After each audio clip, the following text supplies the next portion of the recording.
Welcome back with a smiling face.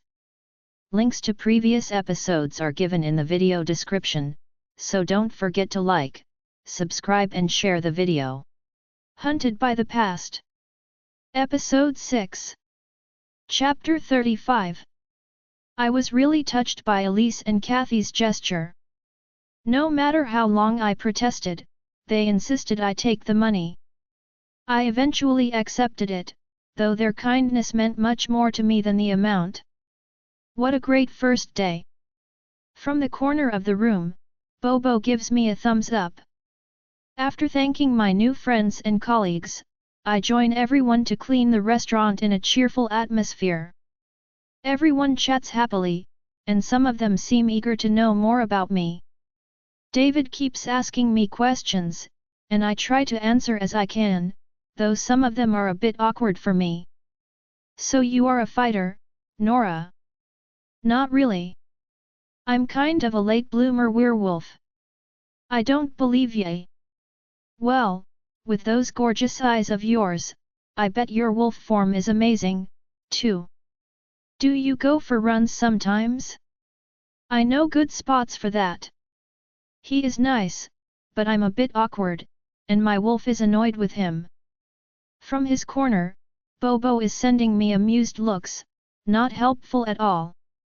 I'm glad everyone in the staff seems accepting of me, but David is kind of pushy. As we keep cleaning the tables, he stays next to me, and chatters non-stop. I'm a hunter myself, you know. Well, I could show you the ropes if you wish. Which pack are you from, by the way? I don't believe I've seen you before, David. Aren't you supposed to be cleaning the mirrors? Why do I find you annoying, Nora? Stop being so curious. Annoyed by Narcissa's yell, he rolls his eyes but still gives me a wink before going. Kathy switches places with him and joins me, but she is not as curious, and we just talk about trivial things. An hour later, I finish working with a smile that wouldn't go away and join Bobo, who was waiting with a large cup of coffee. He smiles when I approach him. Hi, there. A macchiato? I guess from the smell. He nods and finishes his cup in one go. Bobo really has childish tastes. I sit up in front of him, watching my co-workers go one by one, all of them saying bye to me. You look happy, says Bobo. I am. It went great. And everyone is nice, too. He chuckles, and I frown. Why is it funny? I noticed. Wait for it. Some of them will be a bit too friendly soon. What does that mean? I ask, intrigued. Just saying. He won't say anything more, but I'm still curious. What was that for? Is he thinking about David's attitude from earlier? He smiles innocently. I hope he wasn't too bored while I was working, just standing in a corner. Bobo didn't help at all and barely interacted with others. I only saw him talking with Michelle at some point. Do you know the staff here well? I ask. Michelle's one of our Blood Moon clan warriors when he is not cooking. So are a couple of others from the kitchen staff. And Elise is a hunter from the Velvet clan. She's good. It's a bit weird to imagine them as wolves when I saw them working all day as a perfect-looking staff. But my wolf did analyze their smell out of habit, and about 2/3 of the staff are werewolves. I should learn to be more aware of the other clan members now, I guess. Seeing Narcissa from across the room on the phone, I wonder about her, too. What about Narcissa? Velvet Moon clan. She's a hunter, too, but... He frowns and answers in a low voice. She's not too much on the field these days. Let's say she has other objectives. Other objectives? What is this new mystery? I observe Narcissa, standing tall and perfect looking like some model out of a fashion magazine. She's really tall, and I envy her a little. But what could such a woman possibly want? From where I stand, she already has the looks and a good position, too. All the staff slowly leave the restaurant until we are left with only the head chef and Narcissa. They are still discussing menus, but Bobo and I are useless in that, so we just casually chat. Then, around 3 p.m., Bobo raises his head, and I see Nathaniel coming in. Narcissa immediately walks up to him with her perfect smile on. From the expectant look in her eyes and her attitude with him, I gather what's going on immediately. She might be trying to act natural, but I can tell she is really mindful of her every move and slightly changed her tone, too. I exchange a quick look with Bobo, who nods. She is either after Nathaniel or already one of his private relationships. I recall what Tanya and Bobo mentioned earlier. Behind the gentle and smiling face, I guess the angel-like brother really is the player they described, then. He listens to Narcissa and Chef Michel for a while, then dismisses them and walks towards us. He greets Bobo with a nod and gives me a smile. "Happy birthday, princess! How was your day? Narcissa told me you did great." "Thanks, Nathaniel. And thank you for the birthday present, I loved the shoes. And yes, it went well. Thank you so much for letting me try this job, I truly love it. And the team is great, too. I'm glad to hear it. Well, seems like everyone is happy, so I guess we can think of making this a long-term position for you." I nod, happy. It would be awesome. A real job, with no customers, my own paycheck, and real working hours. And doing something I like, along with nice co-workers, too. Let's give it a week, and see if it works well for you. You can discuss the details with Narcissa since she's basically in charge of this one. I come often, but I just oversee it and only intervene if I'm needed. Okay. But will Bobo have to wait for me every time? It's a bit long for him, and Tanya has to drive me, too, I can't help but ask. But Nathaniel shakes his head. That's not for me to decide, princess. Personally, I don't think you're at risk being here, but we both know how my brother can be overprotective. I would suggest you bring this matter to him yourself, but I wouldn't get my hopes up if I were you. Indeed. Damien is really stubborn when it comes to my safety, though nothing happened so far. But what is he fearing? Could something really happen? I proved that I can take on an alpha, so who would attack me after that? There is no point, as I don't even belong to a pack as of now. I exchange a look with Bobo, but he doesn't seem really interested in the matter either. Is it because he won't disobey Damien? But how could he not be bored after waiting for me all day? I still feel guilty somehow. Nathaniel and I discuss a bit longer about my work at La Rose de l'Aube, but at 4 p.m., Tanya comes to get us. I forgot about the appointments she got me.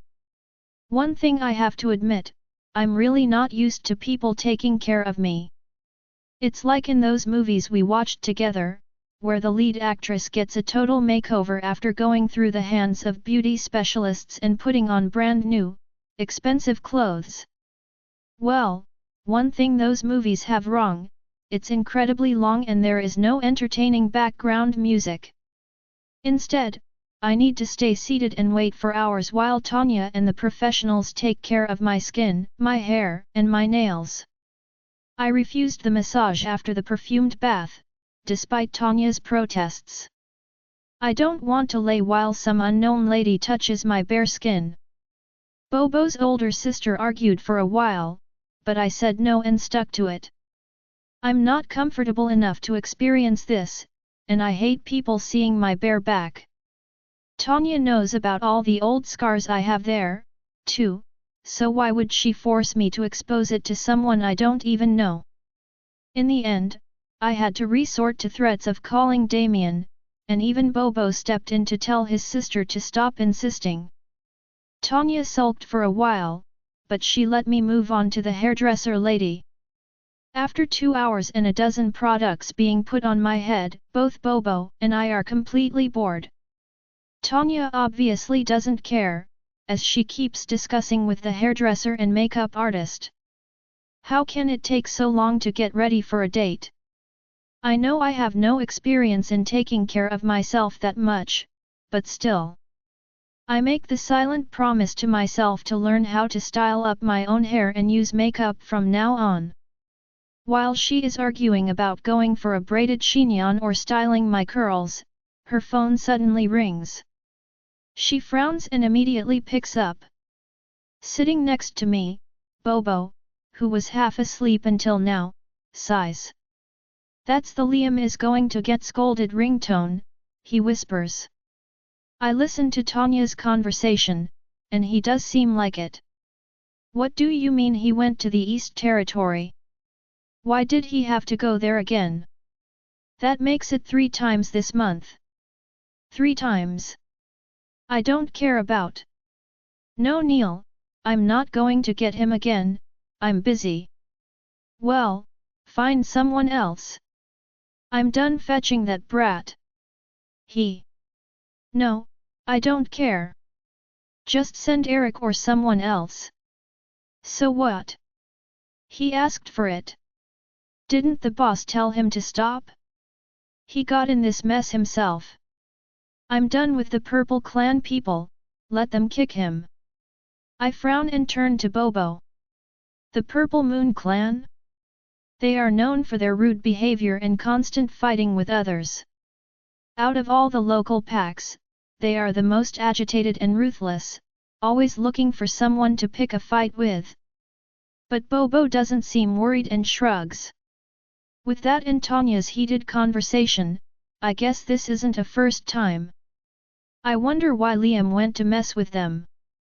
Why does it have to be me? I said I. No, Neil, I told you, let the brat handle his own mess.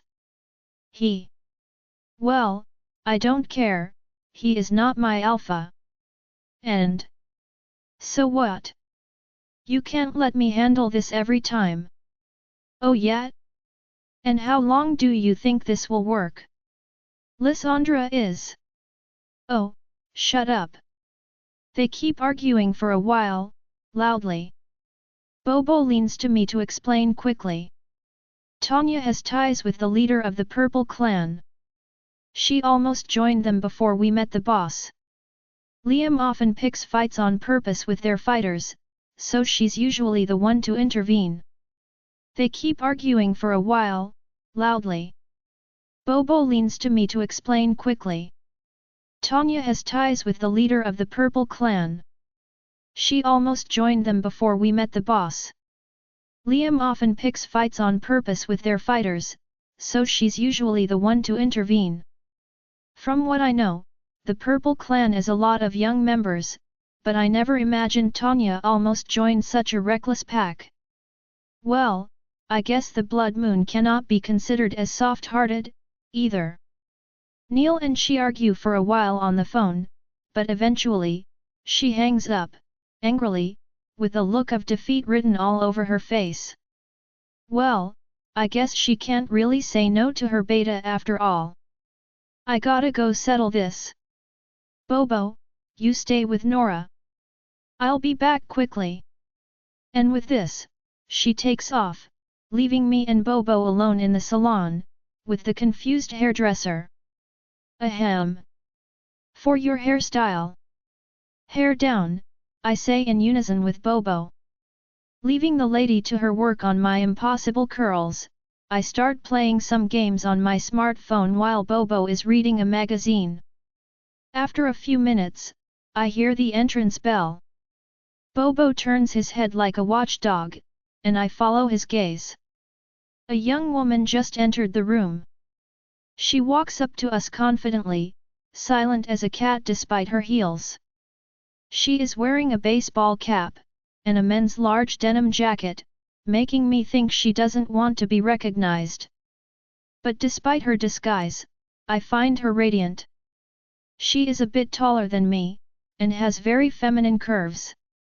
Once she gets closer, she takes out her cap, showing off long, honey blonde hair. I immediately recognize her amber eyes. She quickly brushes her hair with her fingers and smiles at us, a hand on her waist. "Hi, Bobo," she says in a beautiful voice. I see my bodyguard frown, a bit annoyed. "Elena, you're not supposed to be here." "I know. Are you going to stop me?" she asked with a confident smile. They stare at each other for a while, and I wonder what's between them. Bobo did imply they knew each other, but now he seems a bit taken aback by her presence. And Tanya just left, too. Her timing is a bit too perfect. However, Bobo doesn't act defensively at all, making me think he trusts her. He looks hesitant about what to do now that she's here. After a long silence, he sighs, "Okay. You're already here anyway." She smiles and takes the seat next to me. How can she act so confidently? She is on another clan's territory. Isn't she worried to be attacked? But she seems totally carefree, openly smiling to me. "Hi, Nora." "Hello, what should I say in such a situation?" This is too sudden. But Elena doesn't let me think before she starts talking. "So, you recognize me, I guess." "Sorry, I had to leave suddenly last time, but I don't really want Nate to know that you and I are acquainted." "Why?" She shrugs, looking a bit uneasy for the first time. "Personal reasons. Let's just say it would make things a bit more complicated. It made it hard for me to get to you already. Your security is quite tight. Thankfully your bodyguard is a friend." "A friend?" That's not really what Bobo said, but judging from his embarrassed expression, I guess Elena isn't exaggerating. She winks at him, and Bobo blushes a little. How is she actually able to make the aloof Bobo blush?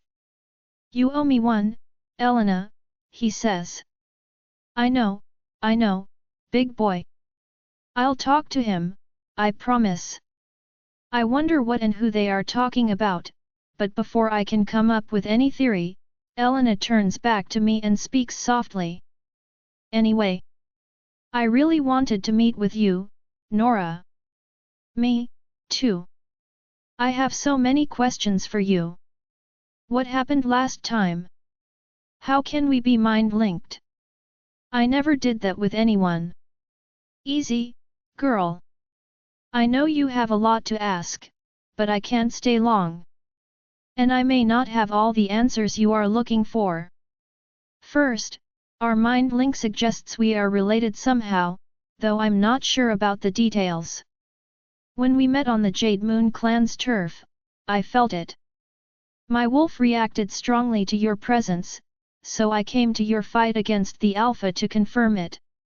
That's why I tried the mind link, and it worked. Yes, I heard you during my fight. And after that? Exactly. You did great, by the way." I smile back at her, a bit flattered. I love how natural she is while talking. "Thanks. But I still have no other clue about how we are related. I just learned that my father was from the Gold Moon clan, but I have no clue about my mother. All I know is that I didn't inherit my father's last name. But when we searched for it, Nathaniel said the name Blue Moon didn't appear anywhere. Because that is not a last name, Nora. Didn't you notice that it sounded a lot like a clan's name?" 36. Elena looks at me, waiting for my reaction. "You mean, like a Blue Moon clan?" Elena nods. "What? But I've never heard of a Blue Moon clan. Of all the clans of Silver City, I'm pretty sure I've never heard of that one." I turn to Bobo to see if he knows something about such a name, but he is not reacting, looking just as confused as I am. There is no Blue Moon clan in Silver City, he says. Elena nods. To be exact, there is no Blue Moon clan at all. Not anymore. But from what I know, there used to be one, far up in the north. I don't know why or how, but they were all killed. The full pack. About 18 years ago. That's when I was born. What happened then? Who could have decimated a full clan of werewolves? Usually, it's settled with a fight between alphas, or the pack warriors, but there are always survivors who would become rogues or submit to join other clans to ensure their survival. But for a full pack to be killed, unless they were attacked by humans or witches, or vampires. Killed? An entire clan? But, how? I ask. I still don't know yet. But you and I are proof that some people from this clan survived. Wait, you are? I mean, you think you are from this Blue Moon clan, too? Did you grow up in this clan then? No, I'm barely older than you, Nora. Someone saved me when I was an infant, and brought me to a childless couple of the Opal clan here, in Silver City. Now that I look at her from closer, it does seem like Elena is most likely in her early 20s, maybe younger. But I never imagined she might be an orphan. So, I guess she doesn't have any memories of living with that clan or knows who are her birth parents either. The woman who saved me told that a royal's family had been killed, and that she had found me alone in the middle of the slaughter. Family vacation packages, I gasp, stunned. A royal family? I've heard of it, but among werewolves, royals are the purest. Descendants from the very first werewolves, blessed by Moon Goddess. They have kept their bloodline so pure, staying away from humans and other species, that they are all born alphas and deeply respected by other werewolves. Some even said they have abilities granted by the Moon Goddess herself. But I didn't think there were still families of royals alive. They are the royalty for any werewolves pack, but there is no known family like that anywhere near our area. Royals? Are you sure? Asks Bobo. For now, I am sure of nothing. I have no memories of surviving. I just gathered bits of information from my adopted parents and older wolves of our pack. But I've seen Nora's wolf, and you did, too. I frown. What does she mean with that? How is my wolf shape related to this clan? Both Elena and Bobo stare at me for a while, with complex expressions I can't decipher. I don't get it. What do you mean? I ask Elena. You are a pure wolf, Nora. Dark blue eyes and a perfectly white fur. Do you have any idea how rare is that combination among werewolves? It's almost legendary. And you even have a clan's name as your given name. No, you said yourself, it is probably only the clan's name. Even if I am from the Blue Moon clan, it could just have been mistaken as, royal families do give and take their clan's names, Nora, says Bobo.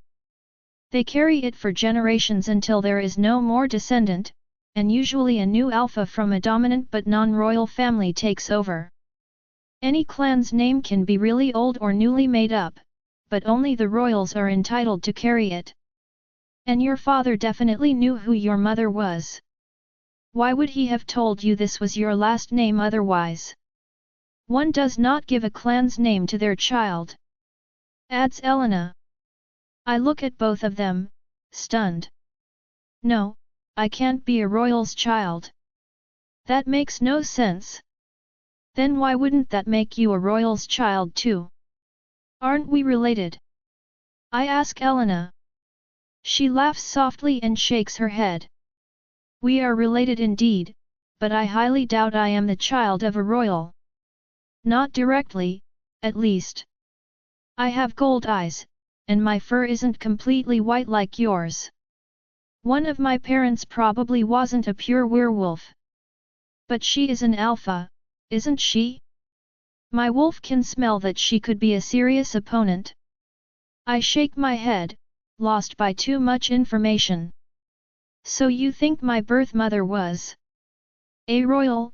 Yes. But my dad was most definitely not.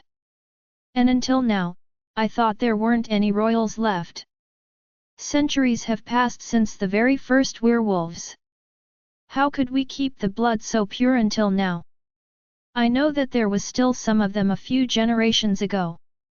Among clans, it is known that royals were treated like treasures because of their pure blood and abilities, and ruled any clan they were in. By nature, they had to lead and rule, they cannot be submitted. But me, how many times did I give up while facing Alec or Vince? Bobo gently pats my shoulder. You're probably mixed, Nora. He might not have been an alpha, but your father's blood was most likely pure enough for you to keep some of the characteristics. But not all of them. I can't heal properly, and my shape-shifting isn't ideal either. Wait a minute. You can't heal fast? Asks Elena, surprised. I shake my head. No. I still heal faster than a human, but my healing ability is not as good as regular werewolves. She looks very shocked for a while, before pointing to herself. Nora, I have the same issue. As far as I recall, I never healed properly. Really? Yes. So far, I thought it was just me being weaker than other werewolves, but now, she's right. If we are right about being related, and both experience the same problem with our healing capacity, that means it must be an issue with our blood. If we are indeed related to royals, shouldn't our abilities actually be stronger than our peers? Why are we slow healers? Is it because we are mixed, then? Did you experience anything else that's different? I ask. Mind linking. I'm much better at that than anyone I know, including my own alpha. No matter the distance, I have no problem communicating with my pack members. I can even communicate with other pack's alphas. Wait, aren't you an alpha? She frowns. No, I'm not. And I don't want to be. But she definitely has alpha potential, like me. I was certain she was her own pack leader and can't imagine her in any other position. I want to ask her, but she clearly was annoyed by the subject, so I decide to give up on this one for now. What about you? She then asks. What about you? She then asks. I can't, for now. I don't belong to any clan at the moment, so, you should try. With your alpha mate. I don't really get how it works yet, Nora, you're mind linking. Like, right now. I look at her, surprised, and at Bobo. Gosh, she's right. I did it without realizing because she started talking to me that way, and her voice sounded so clear in my head that I couldn't tell the difference. Elena smiles at me, amused by my reaction. Don't use it too much on others, though. If you're like me, people might not really like it. Why do you mean? I ask, intrigued. You'll see. She checks the time from the clock on the wall and frowns. Bobo nods and takes a look at the entrance. You should go, Elena. Our pack will have noticed your presence by now. What? Wait. We are not done talking. I protest. I still have so many questions. Elena is the only person so far who knows anything about my origins, and we even figured some of our issues. But she shakes her head and puts her cap back on. Sorry Nora, Bobo is right. I really wish I could, but I already stayed longer than I had planned to. But don't worry, I will keep searching for more information about the Blue Moon clan. When can we meet again? She winks at me. I will find you, don't worry. For now, don't tell anyone about what we discussed today, okay? No one but Bobo must know, Nora, it is really important. But what about Damien? I don't want to have to lie to him. Not when we are starting to trust each other. Elena seems to read my thoughts and answers right away. Not your mate, Nora. But if makes you feel better, you are not the only one with secrets. I wouldn't trust him so easily if I were you. What do you mean? You'll see. She steps back and turns around to head to the exit, ready to leave. But just when she's about to go out, Nathaniel suddenly appears at the entrance of the salon. When he sees Elena, several expressions I've never seen him wear before follow one after another. Surprise, incomprehension, doubt. Elena clearly didn't expect to run into him either. They stare at each other for a few seconds. He seems confused, but she's very calm while facing Nathaniel. Elena. What are you doing here? I came to see Bobo. Bobo. He looks in our direction, and Bobo immediately nods. Nathaniel stares at me, too, but I act innocent, like I don't know Elena. I don't know if he buys it, but his eyes go back to the pretty blonde, and this time he puts on an angry expression. You're not supposed to be here. Are you going to kill me then? Her forthright question clearly destabilizes him, and he drops the angry act. I'm amazed by how composed Elena is, compared to Nathaniel.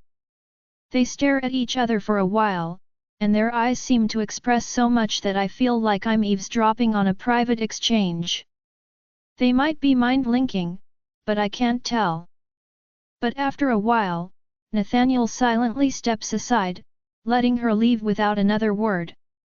He watches her figure as she steps away, and I can't help but wonder once again what's between those two. Chapter 37. Once she's out of sight, Nathaniel turns to us, frowning. This is the first time I've seen him looking annoyed. Bobo, what was that? He asks in a cold tone. Just as she said. I feel bad for letting Bobo handle Nathaniel alone, but his attitude is clearly telling me to stay out of it, and I remember Elena's words.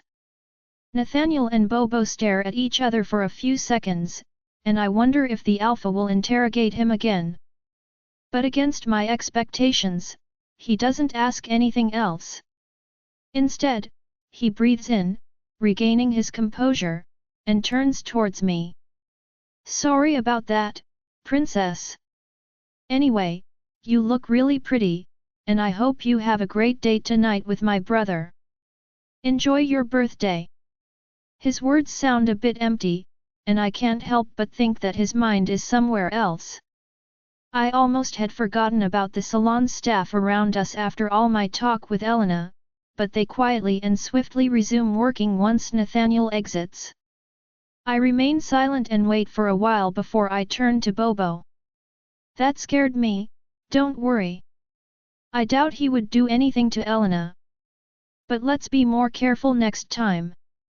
It might not be Nathaniel that shows up. I nod. It usually doesn't end well for a werewolf trespassing on another clan's territory. Elena did seem pretty confident, but I still wouldn't bet she was totally out of danger by coming here. The lady behind me clicks her tongue when I turn my head to talk to Bobo, but I ignore her. Is the Opal Moon territory far from here? Bobo shakes his head and scratches between his dreadlocks while thinking. Not really. They are mostly located on the art district and around the university grounds. But they are affiliated with the White Moon clan, which is even bigger actually, so they can walk freely on most of North End. They have lots of good bars and restaurants with live music. They are usually tolerated on the Blood Moon turf though, as long as they don't push it. Of course. If the other pack's members weren't tolerated on the Blood and Velvet Moon turfs, a third of the inhabitants wouldn't be able to take a step in the city. Usually, everyone tries to stay on their own land, but for several reasons, an estranged wolf can walk freely on another pack's turf, as long as they have a good reason for it.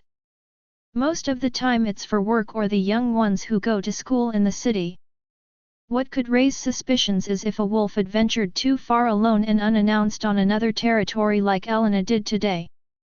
Basically, once on another pack's turf, any wolf is at the mercy of that pack. They don't need a reason to attack, they make their own rules on their domain. Which makes me wonder how Elena will be able to meet me again. I get lost in my thoughts while another lady comes to do my makeup. As my preparation goes on, Bobo asks if I want a cup of tea, but I politely refuse. I know he is just trying to help me ease my mind, but I still have a hard time processing everything I learned just today. The child of a royal? How could that be? I look at my reflection in the large mirror facing me. Is it even possible?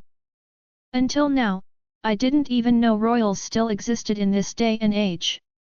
Now Elena comes in and states that I am related to such a legend. As a mixed child. Did my father know? If so, why did he take me from my mother? Was she killed along with that family?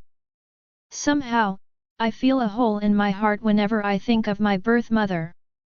Is it because I never really got along with the one who raised me? I wonder if she looked like me. She was probably the one with blue eyes. I want to know more about her, but where to start? Elena seems to have more information, but I have nothing. And what about Damien? Elena advised to not tell him a thing, but why? If I really am the child of a royal, I wish I could tell him. I want to ask Bobo, but there are too many ears around us for now, so I hold it in. Anyway, this is all too sudden. I need to think about it. I get lost in my thoughts and forget about the time. When my makeover is finally done, Tanya comes back just in time to witness it. I'm standing in the middle of the salon wearing the very pretty winter dress she gave me as my birthday present this morning, with Nathaniel's shoes. To be quite honest, I love what I see in the mirror, though I can barely recognize myself. With the heels, I don't look so petite anymore, and the dress fits me perfectly, making me more feminine than ever. It is sea blue, with a silver ribbon and pearls around the waist, and stops at my knees. My hair was very nicely done as well, giving my dark curls an elegant but natural look. The makeup is light, too, with a bit of blush here and there, a touch of mascara, and camellia pink lips. This girl facing me is really pretty, and I feel a bit embarrassed staring at myself. But behind me, the siblings are both smiling. Very pretty. Pretty? She is stunning, claims Tanya. I don't know what to say, so I just whisper some shy thanks. Now I'm starting to feel anxious. Seeing myself all ready and dressed up reminds me that I am about to have a date with Damien. My very first date. I'm both excited and nervous. And I have no idea what he has in store for me. I feel like I barely know him already.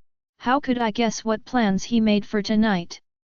As I suspected, Tanya is driving me to the rendezvous. In the car, I'm as anxious as one can be, and no one speaks. The girls from the Jade Moon clan always argued about romantic moonlight strolls, going to the movies, or candlelit dinners. It's a bit hard to imagine Damien doing any of these. Tanya puts some music on the radio, and I try to relax. About half an hour later, it's already dark outside when we stop in a location I can't recognize. It is pretty quiet, actually, except for the sounds of the seashore. Why are we at the waterfront? Last time I came close to the sea didn't end well. But the atmosphere is quite different this time. Tanya covers me up with a large white fur coat, and we walk a couple of steps to face a large boat. It's actually a superb white yacht with its lights on and elegant wooden floors. Pushing me gently, Bobo helps me get on board while I'm still in awe. I have never been on a boat before. And it is a private yacht to boot. I take shy steps inside, but the siblings don't follow behind me, staying on the dock. I want to ask them why, but they just gesture me to go on without them. Oh, well. My wolf detects 5. No, 6 people inside while I slowly walk in, though I don't see anyone. But that doesn't really matter, because my heart is already thumping loudly. My wolf feels his presence, and that's all she can focus on for now. A romantic song is floating in the air, coming from the deck, so I head that way. This is so intriguing. Once I finally reach the deck, I'm left completely speechless. As if in a dreamlike setting, the deck is decorated with small pastel-colored flowers and fairy lights all over. On the floor, there is a thin layer of snow, perfectly even and white. In the middle of it, a wooden table was set for 2, with white napkins, crystal glasses, and silverware, with the centerpiece composed of candles, sand, and seashells. All of it is arranged in an elegant, but intimate, and unbelievably romantic setting. Everything is absolutely perfect. And in the frame of this incredible sight, stands Damien. I find him more handsome than ever. As always, he is wearing only dark clothes, but this time it is a jet black costume, with a silver tie matching his glowing eyes. He appears effortlessly handsome standing there, and I find myself falling for him once again. His muscular figure, the marble-chiseled traits, his thin lips. He even got a fresh haircut and a clean, short stubble beard. How can one be so handsome? I'm tearing up when I walk up to him. He catches my hand, entangling his fingers with mine as our faces come close. Our eyes meet, and I feel happier than ever. My heart is so warm and loud I feel like it will explode any time now.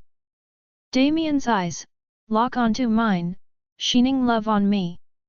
How can such an icy gaze make one burn with feelings at the same time? Before we say a word, his lips find mine, and we lose ourselves in a long, tender, and passionate kiss. He is passionate but gentle. I follow his rhythm, answering his kiss with more confidence than before. This taste on my lips is addicting, and I don't want to stop. Ever.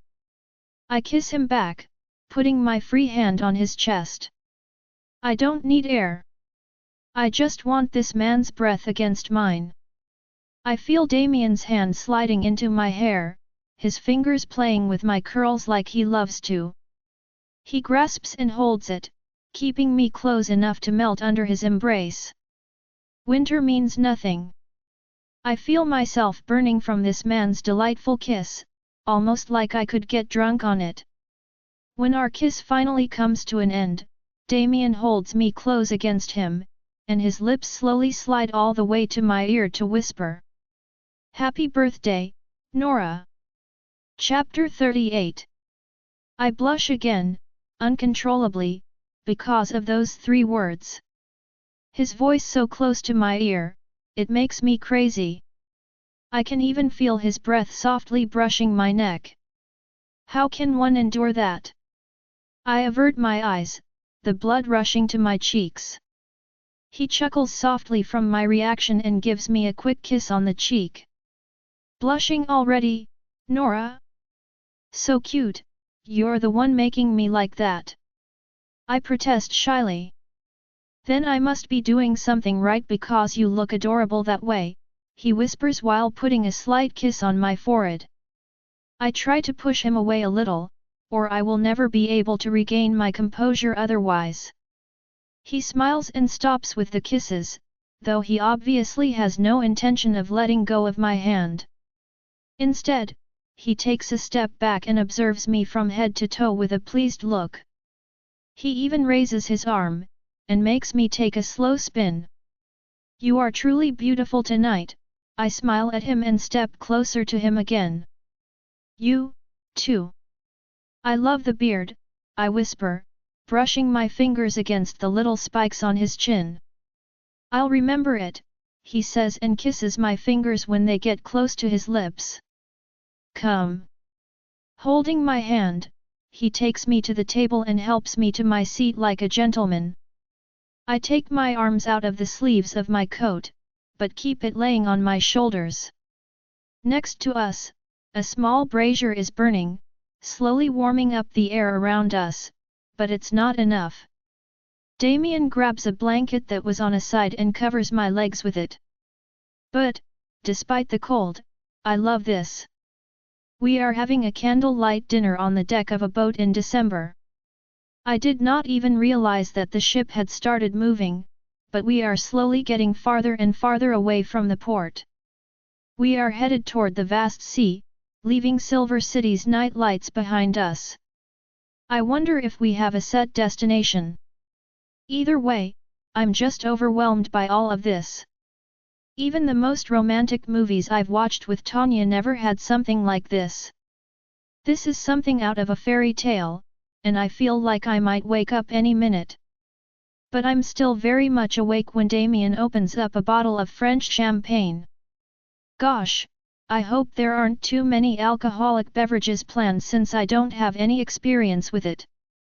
All I have is the few times Elizabeth made me try the beer at her father's pub, and I didn't really appreciate it. And now I'm being served a glass of champagne, probably very expensive, too. However, Damien purposely gives me only half of what he pours in his own glass, and I feel a bit better. He knows I can't drink too much. He raises his glass, and we clink the crystal glasses together before taking a sip. It's actually quite good. It's a bit sweet, and I love the fizzy feeling on my tongue. So, how was your first day? It was great. I loved it. The restaurant is amazing, and the team was really nice, too. I start telling him about how the day went, from my arrival at the La Rose de l'Aube to the end of the service, so happy to share this with him. I tell him about the service, how I helped as much as I could, how the service went, and even about a few memorable customers. Damien's eyes don't leave me for a single second all this time. He smiles when I do, asks about details from time to time, and frowns a bit when I tell him about David's questions. "So, I take it you want to continue then?" "Of course. Nathaniel said I could keep working as a busser for now." "And then? What do you want to do?" "My goal? I never really thought of any professional perspective before. Not that I could dream about any from Robert's dirty bar I used to work in, anyway. But I guess I should start if this is to be my first real job."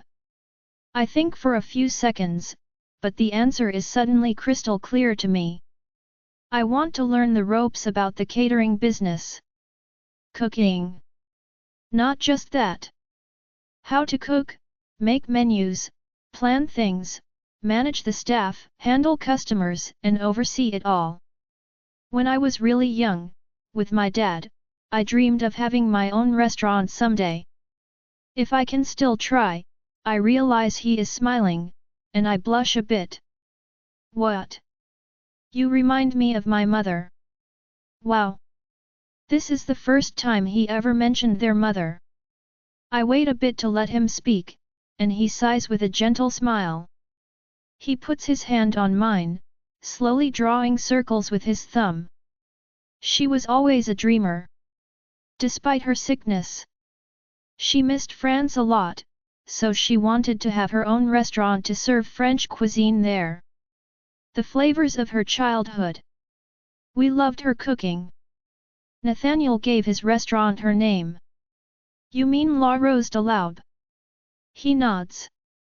It means the dawn rose, literally, but another word for dawn in French is Aurora, our mother's name. Roses were her favorite flowers. Nate was really close to her and inherited her passion for cooking. That explains why he is the one in charge of almost the restaurants of the clan, though they are not all French. What was she like? Your mom? I ask. He smiles softly. She was the sweetest person you could think of. She always saw the good in anyone, a real pacifist at heart. Everyone in the pack loved her. And she was truly beautiful, too. Blonde, with blue eyes and pale skin. Her eyes were much lighter than yours, though. She had very feminine traits and always looked young. Nate got her blonde hair and blue eyes, but Liam is the one who most looks like her. Which means Damien takes after their father. I wonder what their childhood was like with such parents. Their dad probably wasn't so violent in the start, like Liam said. What kind of brother was Damien to Nate and Liam? Liam said you were studying together. I nod, and tell him about all the books I go through at the apartment, and how I somehow started taking Bobo and Liam's homework. I'm only 17, after all. Not going to school was really something that bothered me for a long time. Don't you want to take classes? Asks Damien. Maybe private lessons. Just so I could get a diploma. But I don't really feel like attending a school now, since that would be too awkward. You can think about it, Nora. I nod, but I'm still not too confident about this. A young waiter suddenly appears to serve the appetizers. Damien went with a fully French menu to please me. I wonder if Chef Michel participated? Some of the dishes look familiar. Anyway, it's delicious. We talk about more trivial matters for a while as we eat. After a while, I notice the boat has actually stopped. And the view is amazing. We are a few miles away from the coast, and, more importantly, we have the most incredible view over Silver City's night lights. It's breathtaking. Below the starry night sky, all the skyscrapers assemble, shining with colorful lights and neons. Yet, we are far from the noises of the city, and this normally lively scenery looks so peaceful, with the soft ambience of waves and piano in the background. I take a moment to stare at it. My city. Damien notices that I stopped eating, and follows my gaze. How does he feel, as the silent king of this modern realm? No title, yet the most feared wolf in town. Sometimes I forget he is not just my fated mate or an alpha. He is Damien Black, the most powerful man and wolf of Silver City. For so long, I thought I wasn't a good match for him, that we were too different. I had no idea about my alpha potential or my heritage. If I really am a royal, then it turns out I might be much more useful than I thought to him. And I want to be. Unlike their mother, who was powerless, I don't want to leave him to fight on his own. The brothers went through so many hardships already, and who knows what's next. We live in a dangerous world. Damien. What happened with your father? He turns to me, frowning a little. He probably never thought I would ask. For a while, he remains silent, and I wonder if he will answer me at all. He might not. I heard about the Black Brothers story from others, but I don't believe that's something they would spread themselves. Damien sighs and starts talking while looking at the city. Our father was never able to handle his alpha compulsions. Alphas are born to dominate. We have strong fighter instincts and don't react well to orders. But that also means we experience stronger urges to fight and are more prone to violence. My father was such a man. If he was annoyed, he would hit. If he was bored, he would hit, he stops for a minute while the waiter takes away our plates. When he resumes talking, his hand is on mine again, though his eyes are fixated toward somewhere in the city. Addicted to all that violence. It might have been okay if he was only fighting vampires or rogues, but he just didn't know when to stop. He killed ruthlessly, even members of the pack. No one could stop him, because he was way too strong. He even beat up some of his closest friends, even the beta. Even us. His sons were alphas, so why shouldn't he fight them, too? We were just kids, but it made no difference. Anything that upset him was a good enough reason to hit us. What about your mother? Was she around to protect you guys? No, she was already at the hospital at that point. We never said a thing, but she knew. That made her worse. She couldn't endure being powerless, but her sickness was. Anyway, she couldn't do anything for us. We had to endure it for years, tiptoe around him or wait for it to pass when he used his fists. I still have so many memories of when he suddenly got crazy and hit anything around him. Even his own children.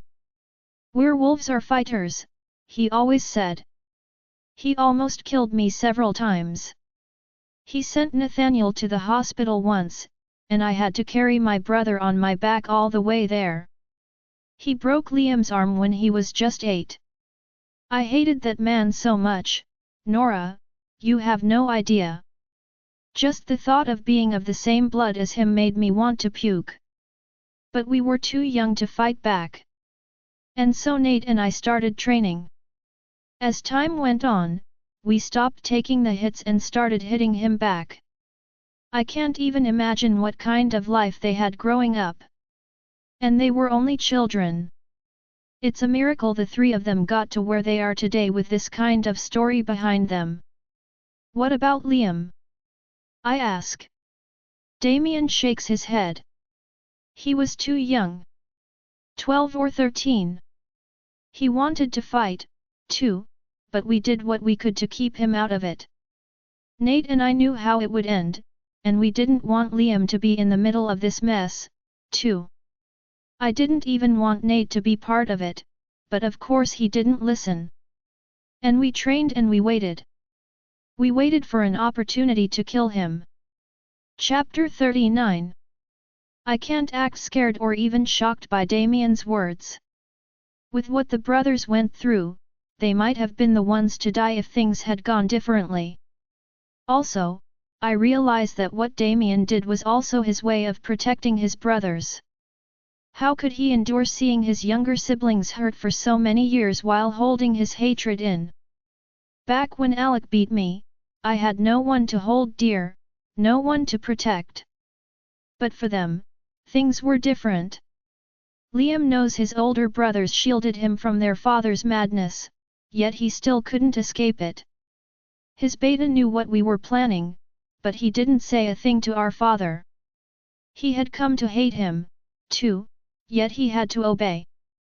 Our father even beat up his son once, to punish him. How could he not despise him? That's when I understood I had more allies than I thought. A faint smirk appears at the corner of his lips, for a split second. He helps himself with a glass of wine, while I'm having water. The dishes between us are getting cold, but neither of us cares. I'm too immersed in his story to think about my plate. So Nate and I got ready, taking our time. We allied with rogues like the Mura siblings. Bobo's family. Yes.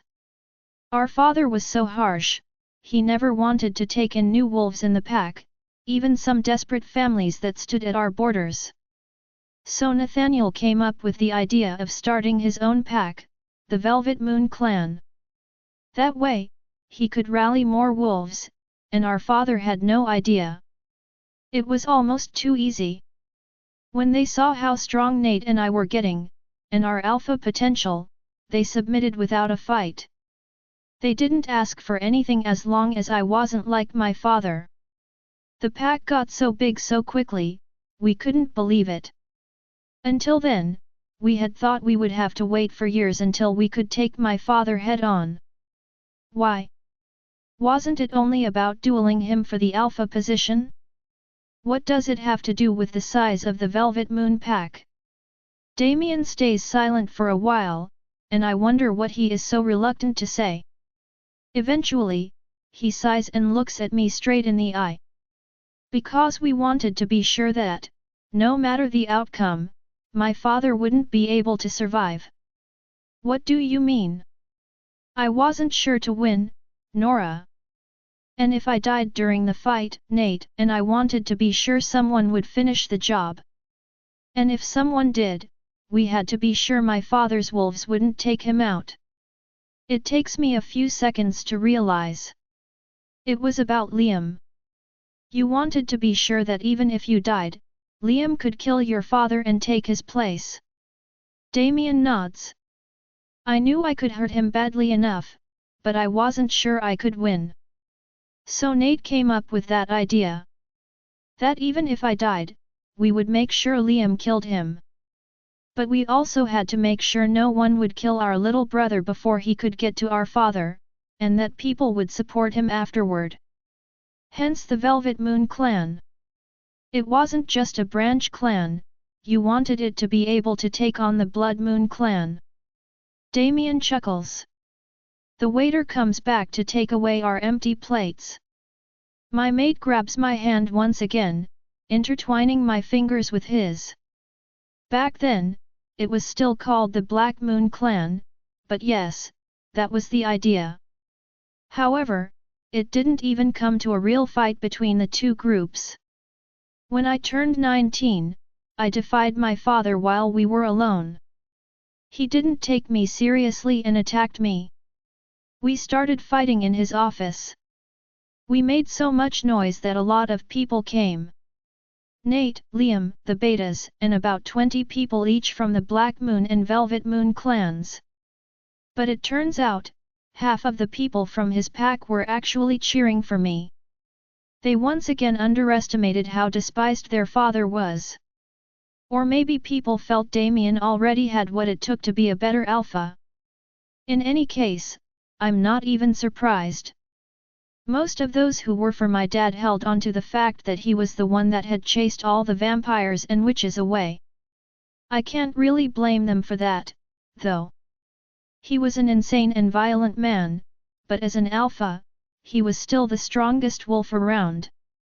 But you did beat him, I said. Not easily, trust me. People were shocked by how adamant I was about finishing him off. Most of them had no idea about what he had done to us all those years. But if anyone tried to intervene, Nate, Neil, or Seamus killed them on the spot. Seamus. My father's beta, Seamus Graves. I told you, he had our back. He couldn't attack our father directly, but he did kill anyone from the Black Moon pack who opposed us. Lots of people were shocked, but Seamus had made up his mind years ago. When I finally won, I wasn't in good shape, but he killed 2 wolves who tried to attack me. He was seen as a traitor, but he was the one who helped us the most take over the Black Moon clan. What happened to him? Damien shakes his head. He left the territory. He said he should have died with his alpha, but he still had his sons, and he didn't want to do that to them. So he asked me to banish him. We don't know about his whereabouts. Maybe he joined another pack or is still alone. I feel a bit sorry about the man. If we look at the bigger picture, he helped the Black Brothers in so many ways, for the sake of protecting his own. Yet it cost him so much, betraying his alpha and leaving his family.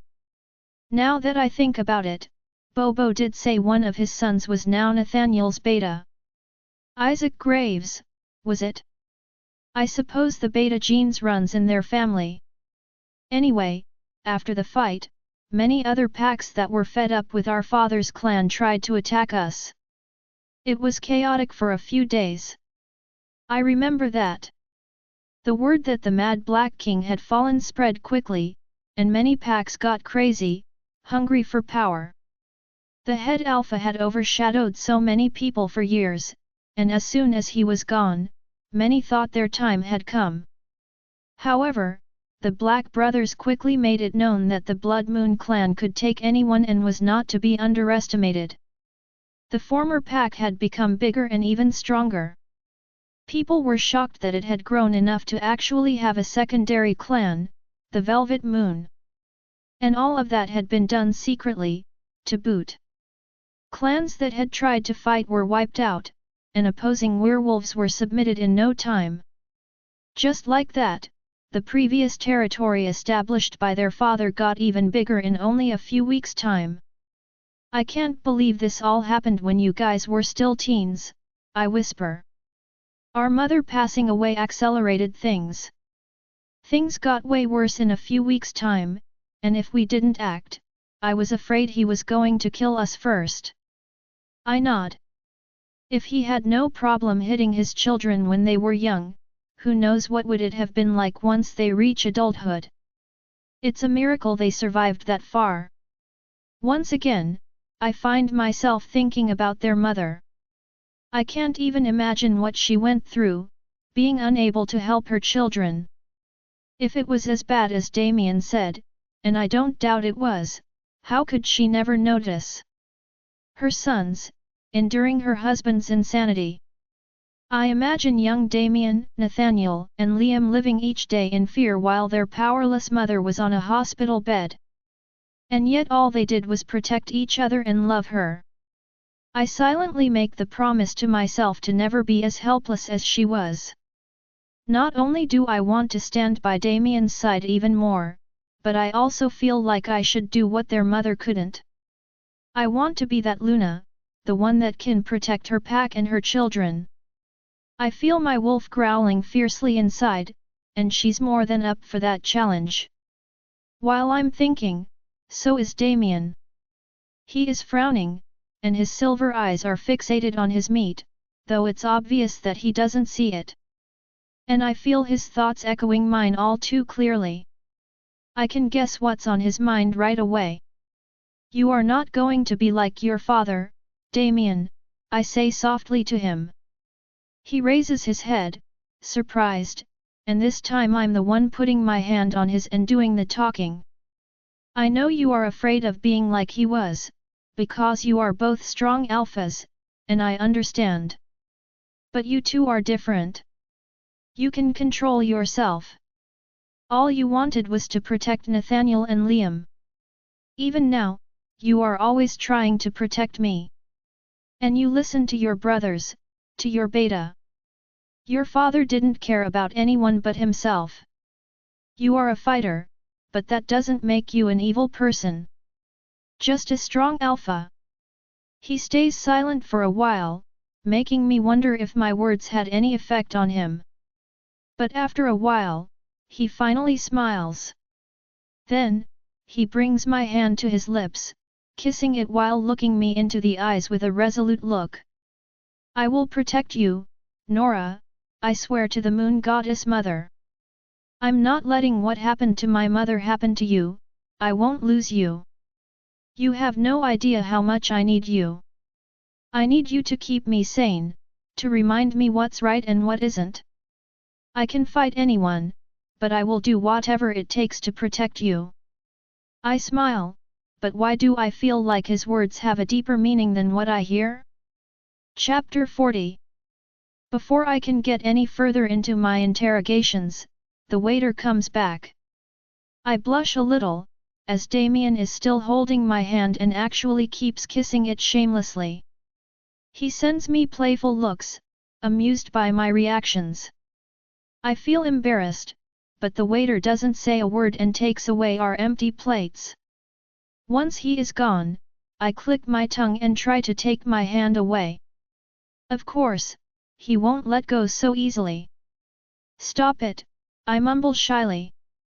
But Damien ignores me, and instead gets up, leading me to do the same.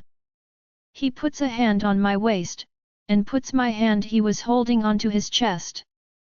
I smile and wrap my fingers around his neck, brushing the baseline of his hair. He slowly starts dancing, small steps that I can easily follow. For a while, we don't say a word. I let him lead our little dance, and rest my head on his chest while listening to the music. It's like we are alone in the world, and for now, I love it. Surrounded by the sea, fairy lights, and Damien's arms. I feel his fingers gently brushing my skin, and the shivers I get have nothing to do with the cold. Can't we pause this moment forever? My 18th birthday is a dream I couldn't have dreamt myself.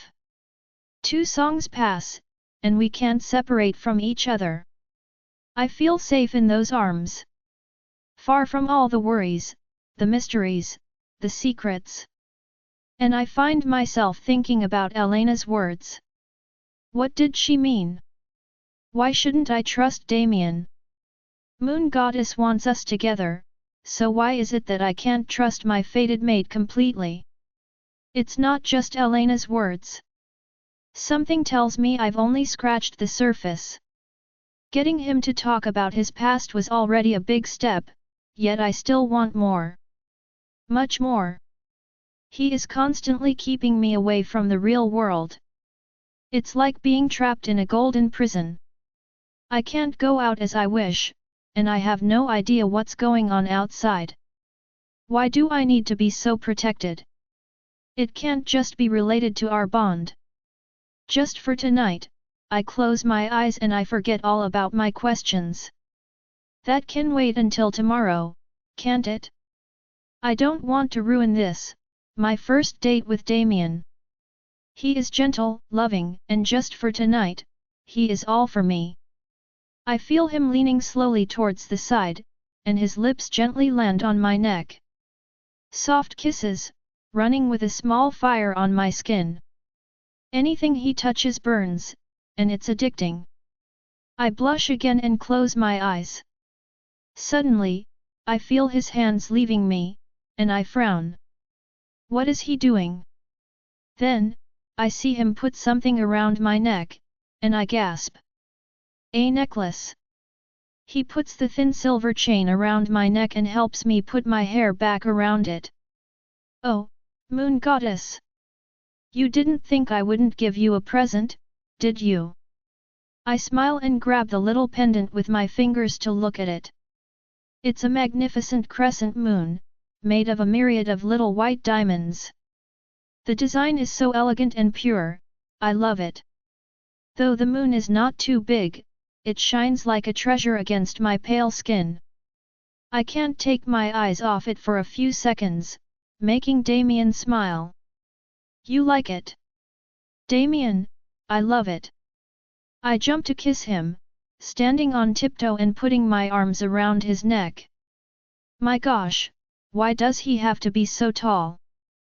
But it does not matter, as I feel him smile against my lips and bend over to kiss me some more. I play with his hair under my fingers, and he suddenly grabs my waist and hoists me up, before putting his arms under my thighs to carry me while I face him.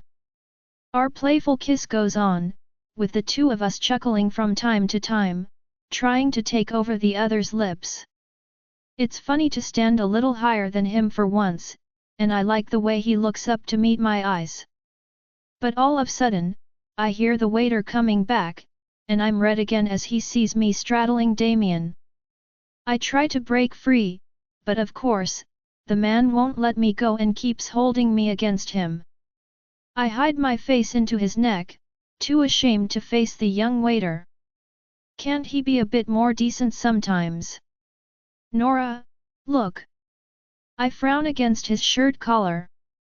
What does he want now? Is the waiter gone at least? But when I finally turn my head, another surprise is waiting for me.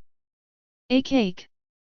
A small cake is now on the table, with 2 lit 18-shaped candles on it. Damien puts me down so I can approach it. I can't believe it. He really got me an opera cake. I smile subconsciously, happy to see my favorite dessert. Someone even wrote down a happy birthday in white chocolate on top of the cake, and drew flowers with the icing and spread some gold powder, too. I bite my lip, not knowing what to say. My first birthday cake in forever, and it's so perfect.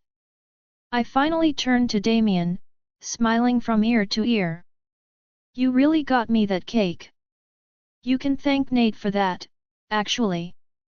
I had to ask for his help. So, this opera cake you wanted so badly was just a chocolate cake. I laugh and shake my head. Not just a chocolate cake. It's actually layers of almond sponge cake, soaked in coffee syrup, with layers of ganache and coffee buttercream, and it is covered in the chocolate glaze, I recite with assurance. Damien looks at me, surprised.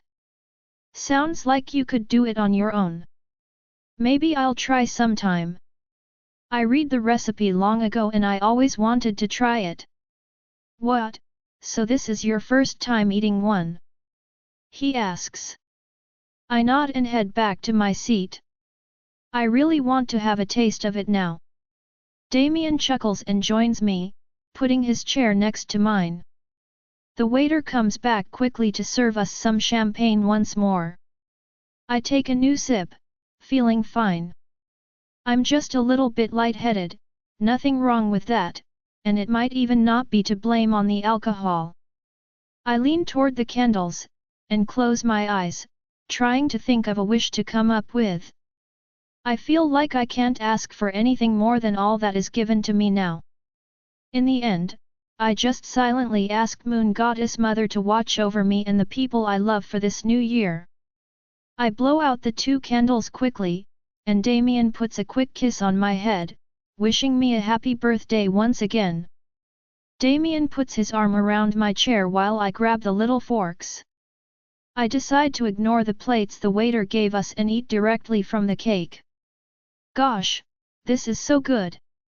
I take another bite, a bit greedy. We are still facing Silver City, and I'm having an opera cake on a boat, with pretty clothes and a birthday present from my fated mate around my neck. If someone had told me that 3 months ago, I wouldn't have believed any of it. Are you going to eat all that opera cake on your own, or do you intend to let me have some of it, too? I laugh at him with my mouth still full. I was so absorbed into my tasting that I even forgot to hand him his fork. Instead of giving it back to him, I take some of the cake with it and actually feed it to him. He makes a frown as soon as he tries it. Too sugary. You don't like sweet stuff, anyway. Why did you want it then? I ask, amused by his grimace. I was curious about what that cake you wanted so much tasted like. He grabs his glass and drinks some champagne, probably to take off the taste.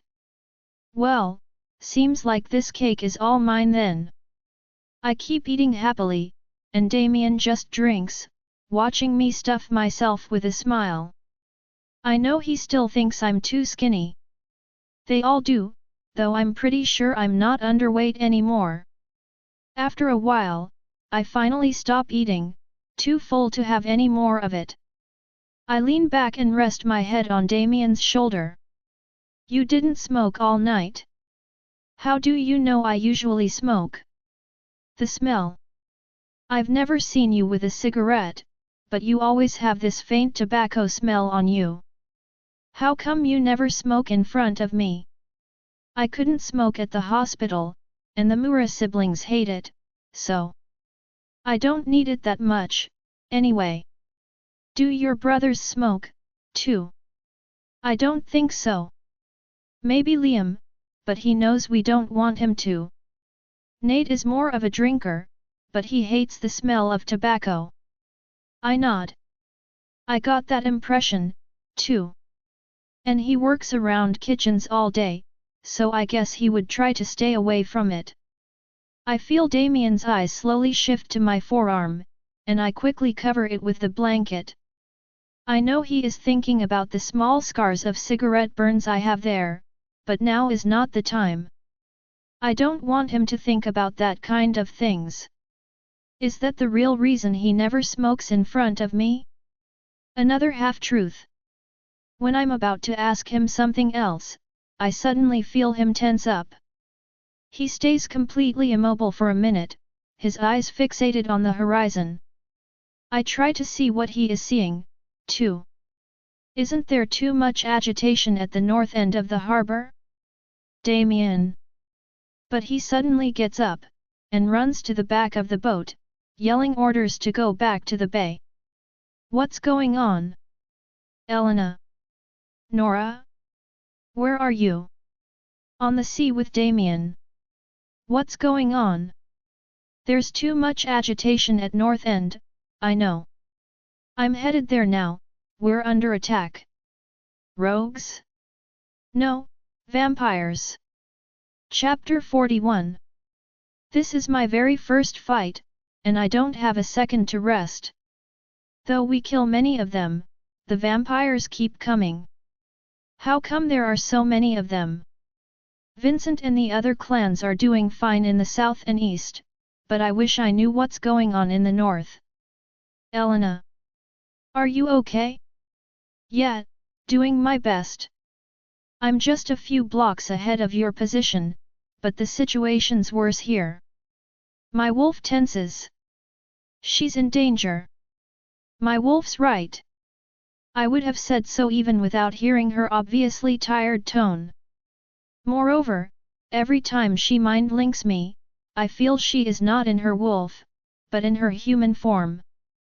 Why wouldn't she shapeshift now?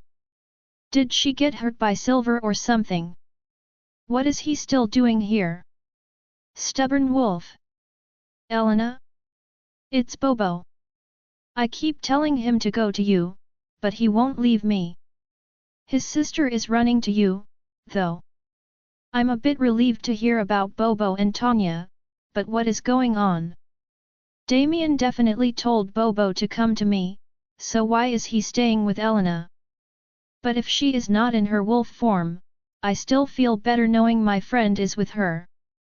Maybe she's even injured, and that would explain Bobo staying with her. I can do fine on my own here, and the sea moonwolves are cooperating with me like I'm one of them. After a few minutes, Tanya indeed appears to join the fight here.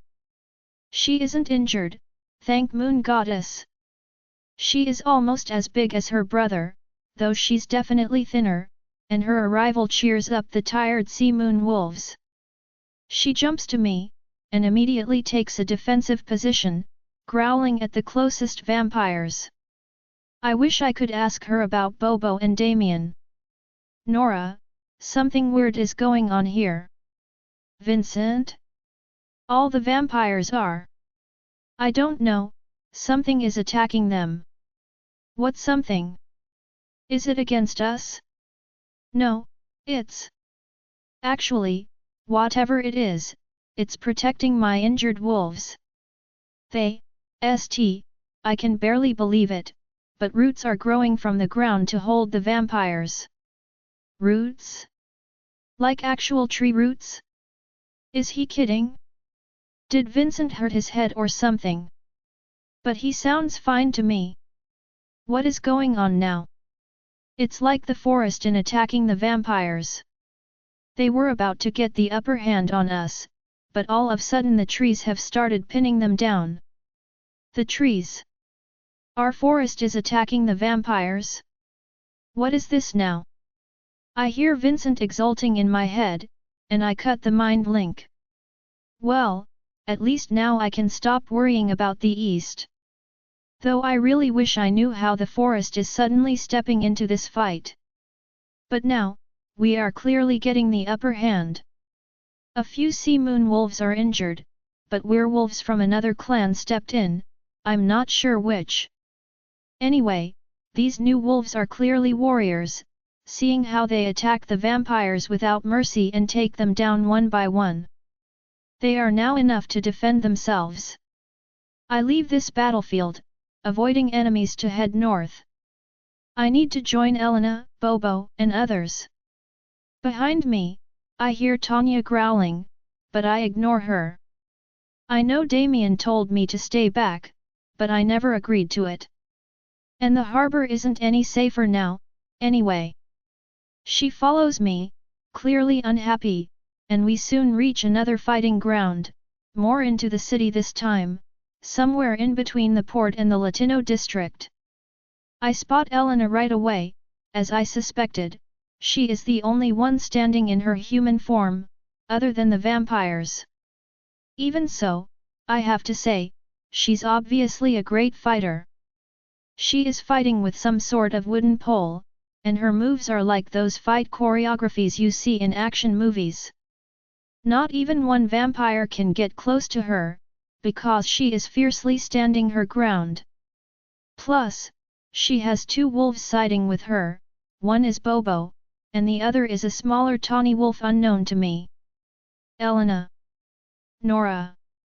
Are you okay? Moon Goddess, you're bleeding. It's okay. Why aren't you in wolf shape? Don't worry, I can defend myself fine this way. That's not what I asked. But she obviously ignored my question, so I don't ask again. We have more urgent matters at hand. Elena didn't lie when she said they were not doing great here. The number of vampires is starting to grow, and there is only about a dozen werewolves. I try to defend another wolf who having difficulty, but Tanya is hindering me by trying to protect me. Can't she let me fight by myself? Bobo, too, is fighting harder, trying to protect both me and Elena. Is it because of her heritage, because she is a mixed royal like me? I feel like there is something else. He is also very protective of the other male wolf next to Elena, though this one is doing just fine. Elena and this tawny wolf seem used to fighting together, completing each other's moves like a synchronized dance. At least I can stop worrying about her, since she really is doing great on her own. I, on the other hand, can't say the same. I've been keeping this up for a while now, and the exhaustion is growing on me. I'm glad I stuffed myself up with cake earlier, giving me extra energy for all I'm burning right now. But somehow, more and more vampires come at me one after another. My wolf and I aren't ready to back down, however. I ignore the pain in my arm, and jump with Tanya on a female vampire close to us. Nora, there is something weird. What is it? I feel like they're targeting you. What? I look around, and though it takes me a few minutes, I realize she might be right. No matter how hard Tanya and I fight, it's like the vampires focus on our duo. As more keep coming, a lot of vampires do keep the other wolves busy, but I still notice a bunch of them aim directly toward us. That's why we have been doing triple work all along. Elena's right, there are a lot more vampires lying around Tanya and me than anywhere else. And once I jump to another position, our opponents ignore Tanya to turn towards me. Why now? I keep fighting them off, Tanya and Bobo helping me. For my first real fight, other than the duel, I never thought I would be fighting vampires alongside other packs. But there is a mix of opal moon, white moon, sea moon, and velvet or blood moon wolves gathered all around, and everyone is doing their share. Nora, we are pretty much done here. The forest stopped attacking the vampires a while ago, but we are finishing the job. We sent a lot of our valid warriors straight to the north to help now. Finally. Vincent's good news is helping a lot, and I relay it to Elena, who immediately says she will relay it to her own alpha and the alpha of the White Moon clan. Realizing she was talking with them all along, I ask her about the situation in the north while shredding a neck off. Not good. Xavier said something odd is going on over there, too. The vampires are using some sort of poison, slowing our people. I know it sounds weird, but our river is attacking the werewolves. Tell the sea moon wolves to stay far from the water, it's attacking the packs. Seriously, the water now? I wouldn't have believed her a few minutes ago. I was glad some sort of force from the forest was helping out the Jade Moon clan, but then how come the water is attacking us? And the Northern Territory is right on a river, too. If this is what the vampires were relying on, it explains why they choose to attack from the north. I use the mind link to pass the information to the Sea Moon Alpha. We're good here, kiddo. No attack from the sea, but I'll tell the guys to be careful. Whatever it is, it's only in the north now.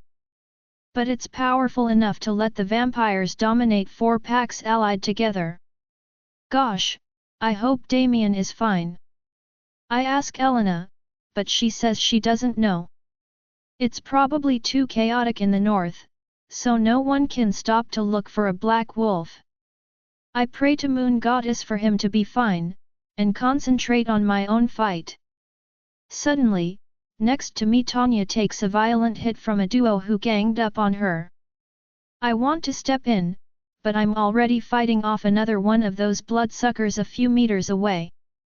Bobo is too far away, too, helping the other tawny wolf. They managed to scatter our group somehow. This is not good. I hear Tanya whimper she's really hurt. The second I turn my head to look at her is a mistake. I feel a vivid pain, and a kick throws me a few steps back. The pain blinds me for a second, and my wolf whines in response, the distress echoing in our mind. Help! Nora, don't! For a second, all the wolves around me freeze and turn their heads to me.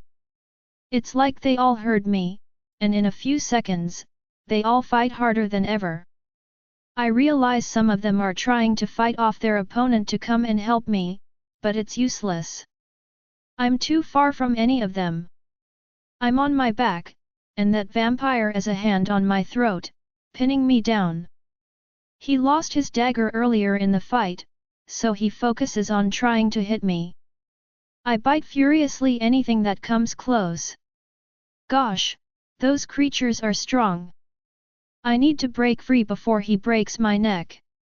All of a sudden, we hear a loud howl, and everyone turns their heads. A new pack has joined the fight. I hear Elena's cheer of joy in my head. It's Lysandra Jones. The Purple Moon Clan. It's my first time seeing her, and the Dark Wolf launches the attack as soon as she's here, starting by the vampire that was on Tanya. Their pack is small, but they are notorious fighters. The fight resumes, and this time no side has the upper hand. Lysandra's wolves are helping others, taking over for the hurt wolves. But they are not on my position yet, and I have to keep fighting the vampire on me. Just when I thought he was about to kill me, his hand tightening around my throat, I suddenly hear the vampire next to him, a woman, yelling, "Don't kill her! She needs us to take this one alive!" What the? Before I can realize what she just said, a dark form jumps over us, and a loud growl follows. I see a black fur above me, covering most of my sight. The furious wolf bites off the vampire's shoulder, pushing him off me, and attacks again. I struggle to get back on my feet. For a split second, I thought it was Damien, but I notice this wolf is a bit smaller than my mate and has reddish hair around his collarbone. Liam. He turns to me and helps me get up, his fur tainted with vampire blood all over. I probably don't look any better either. Hey Nora, what's up? Don't what's up me. What are you doing here? Why aren't you with Nathaniel and Damien? Don't yell, I sent them reinforcements already. But my brother was worried about you, so I went to you first. We heard your distress call. How did you do that? They heard my what? Oh Moon Goddess, did they actually hear me all the way to the Northern Territory? I just mind-linked without thinking. Chapter 42. A vampire attack now? That doesn't make any sense. I thought the former Alpha Black had chased them far to the north. And Silver City is completely dominated by werewolf packs now, so what's the point of attacking us? It's suicide for them. Damien is still yelling orders, and the boat is now going back full speed to the harbor. He comes back to me just when I am holding the rail not to fall. He looks very angry. He walks up to me, having no problem to walk despite the boat's speed, and puts his arms around me. I'm sorry, Nora, I gotta go back. It's a massive attack. It's okay, I know, I answer, nodding against his shoulder. You stay on the boat, I will. No, Damien, I'm coming with you. No. He yells, making me jump, though I expected a refusal. I saw it coming the second I decided to go, too. His silver eyes have turned into an ice-cold stare, as he is fixating on me furiously. You stay there, Nora, don't you come an inch close to those bloodsuckers. I'll handle it. You can't put me aside, Damien, I want to go. And it's not even your territory. It's not yours, either. You don't have a territory, for now, Nora. Thanks for the reminder. Now it's my turn to glare at him. I know I don't have a territory anymore and that I can only walk on the Blood Moon and Velvet Moon clans' turfs because Damien and Nathaniel allow it. Which means I'm a target anywhere else I step in. But this is my city, and I refuse to stand aside while it's attacked. Damien realizes his words hurt me more than he thought, and shakes his head. Sorry. But I just want you to stay safe, Nora. You stay there and that's final. He walks off, taking off his jacket. I bite my lip. I don't want to stay back. I really want to go. What if someone really gets hurt or worse, killed? Vampires might be weaker than us, but they are still dangerous. It took years to chase them all out of Silver City. My eyes go to the harbor, trying to get a hold of whatever is going on there. Elena, are you there yet? On my way. But my friends told me there's a lot of them.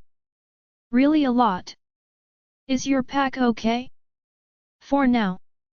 Our head clan, the White Moon, is there, too, and some of the Sea Moon pack warriors joined, as well. But those vampires just keep coming. The Blood Moon is on their way. I figured so.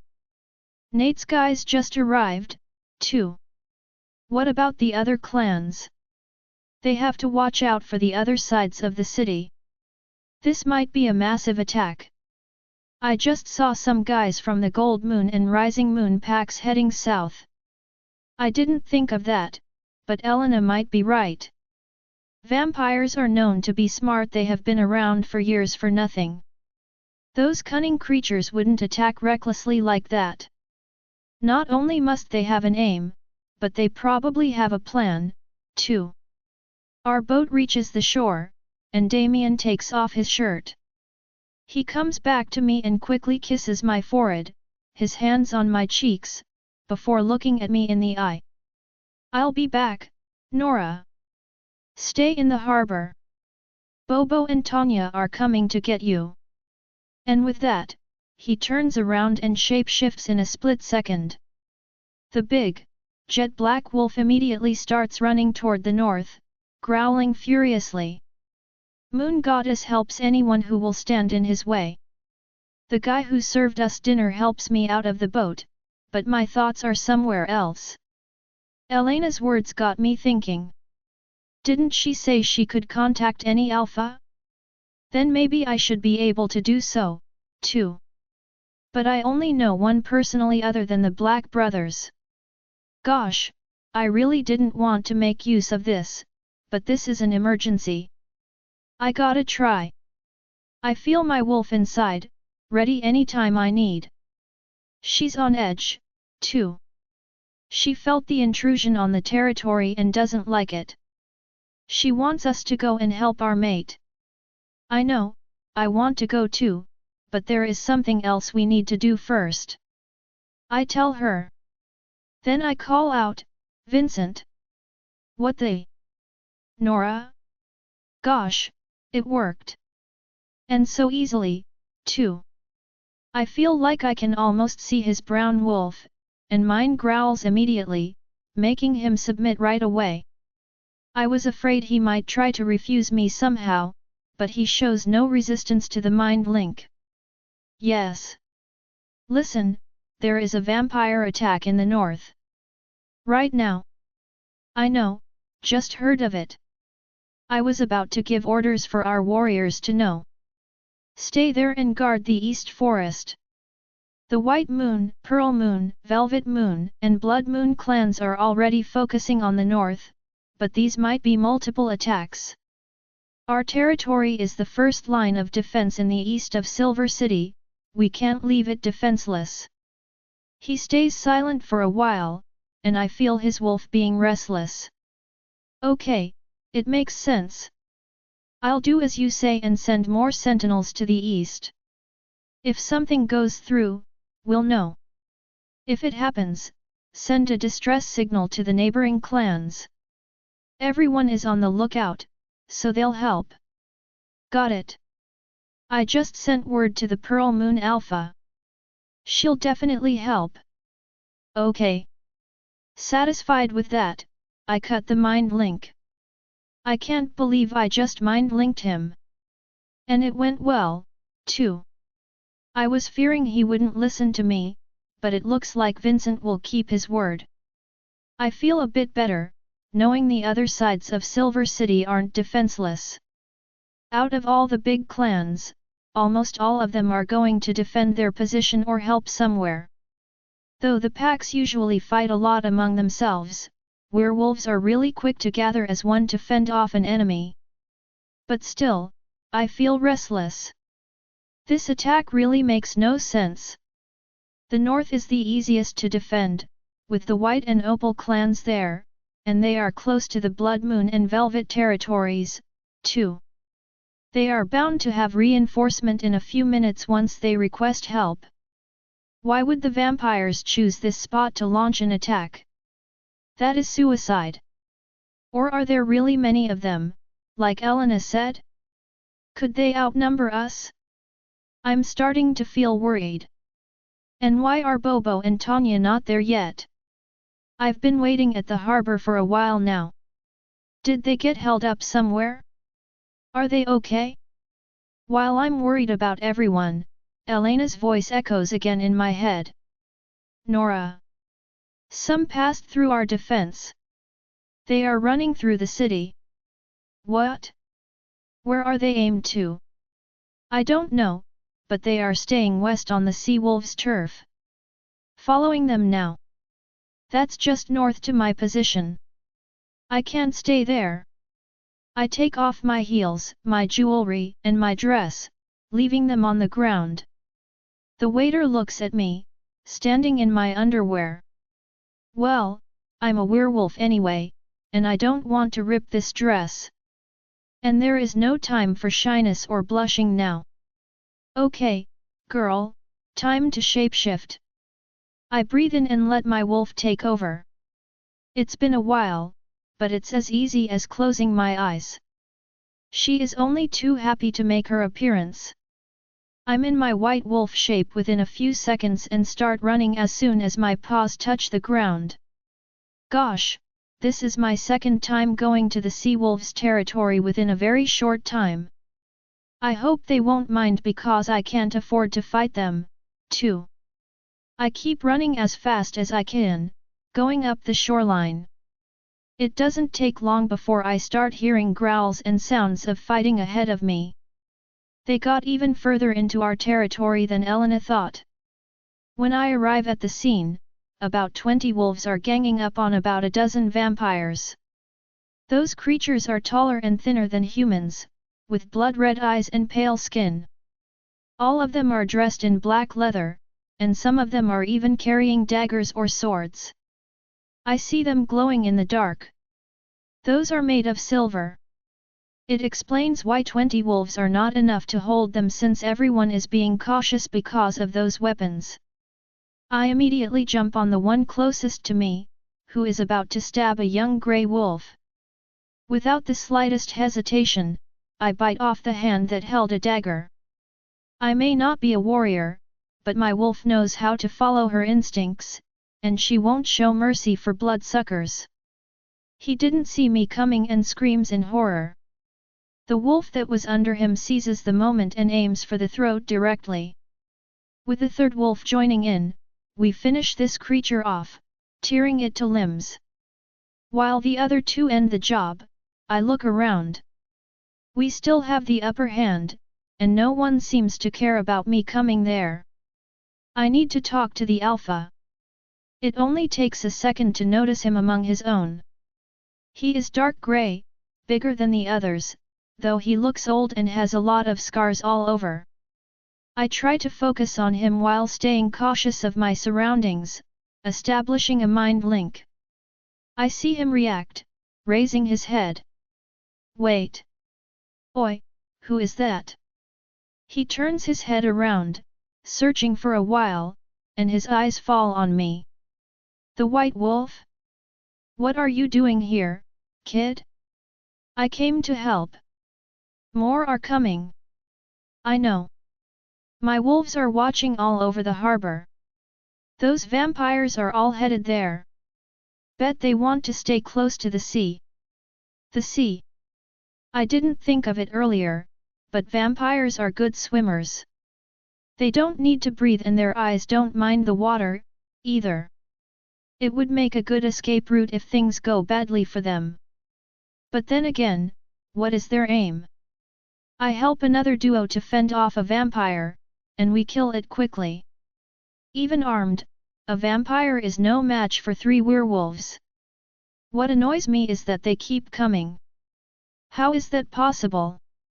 I wish I knew how Damien and the others are doing in the north. Marina. I turn around.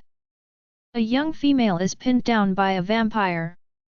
Somehow, she got isolated from the rest of the group, leaving her almost defenseless. Using a wolf next to me, I jump off, and, with a big leap over several heads, I fall on her enemy. My fangs find his neck, but he immediately swings with his dagger to try and shake me off. I feel a sharp pain on my arm, but don't let go. The young she-wolf doesn't miss her chance, and furiously bites his shoulder, making him drop the dagger. As we are still struggling, another wolf that has exactly the same fur as hers jumps in and rips the vampire's head off with a single bite. Ouch, Silver really hurts. I feel blood on my paw, but I'm okay, I guess. I'm a slow healer, anyway, so I guess this doesn't change much. The young wolf approaches me and immediately begins to heal my wound. It's the first time someone did this for me. She stops once the bleeding slows down, and puts her muzzle to touch mine. I know she's saying thanks. The other wolf, probably a relative of hers, nibbles her ear quickly. We have to go back to the fight. The 3 of us jump back into the fight, and for a while, we are doing good. Other than me, a couple of other wolves are hurt, but no deaths, unlike the numerous vampires who are already on the ground. Nora, you were right. Vampires are coming from the east. But we can hold them off, for now. The Pearl Clan's warriors are here, too, and the Gold Moon Pack is fending them off in the south. I don't have time to answer to Vincent, but he didn't sound too worried. And the Gold Moon Clan is one of the strongest, too, so I know they can hold the southern position for a while. What I'm more worried about is the north. If that many vampires are getting past our defenses, what is going on up there? Are Nathaniel and Damien okay? And Bobo and Tanya are still not here. Join our Facebook and WhatsApp group for more updates, link is given in description. Rest audiobook will be continued in next episode.